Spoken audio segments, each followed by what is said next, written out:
দীর্ঘ লড়াই সংগ্রামের মাধ্যমে দেশ ফ্যাসিবাদী শাসন থেকে মুক্ত হয়েছে বলে মন্তব্য করেছেন স্থানীয় সরকার, পল্লী উন্নয়ন ও সমবায় মন্ত্রী মির্জা ফখরুল ইসলাম আলমগীর। আজ দুপুরে ঠাকুরগাঁও জেলা আইনজীবী সমিতির সংবর্ধনা অনুষ্ঠানে প্রধান অতিথির বক্তব্যে তিনি একথা বলেন। মন্ত্রী বলেন, এখন নতুন সংগ্রাম হলো একটি সক্রিয় গণতান্ত্রিক ব্যবস্থা গড়ে তোলা। দেশে গণতন্ত্র ঠিক থাকলে এবং যোগ্য প্রশাসন গড়ে উঠলে রাষ্ট্র উপকৃত হয় এবং সব কাজ সঠিকভাবে পরিচালিত হয়।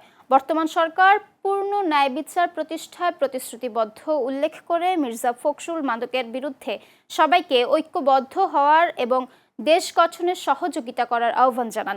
সংবর্ধনা অনুষ্ঠানে জেলা আইনজীবী সমিতির সভাপতি, জেলা ও দায়রা জজ, জেলা প্রশাসক ও পুলিশ সুপার সহ অনেকে উপস্থিত ছিলেন।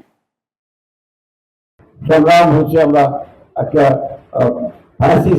একটা শাসন ব্যবস্থা থেকে বেরিয়ে আসতে সক্ষম হয়েছি। নতুন একটা সম্ভাবনা সৃষ্টি হচ্ছে। সেই সম্ভাবনা হচ্ছে একটা গণতান্ত্রিক ব্যবস্থাকে সুদৃঢ় করা। গণতন্ত্র যদি চলে, গণতন্ত্র যদি প্র্যাকটিস হয়, তাহলে বাকি সব কাজগুলো হয়ে যায়।